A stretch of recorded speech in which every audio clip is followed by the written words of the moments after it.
Сомнография сама по себе очень удобный метод, компьютерная сомнография. Пожалуй, самый удобный метод из того, что сейчас есть в амбулаторном аспекте диагностики, поскольку это, безусловно, и удобство для пациента, всего лишь два датчика. А самое главное, вот ниша ключевая, это люди, которые имеют затрудненное носовое дыхание.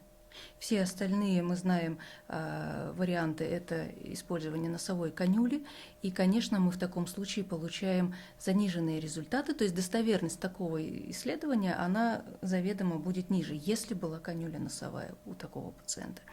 Поэтому для лор-врачей, к которым идут пациенты с недышащими носами по различным причинам, да, это, конечно, ну, просто находка.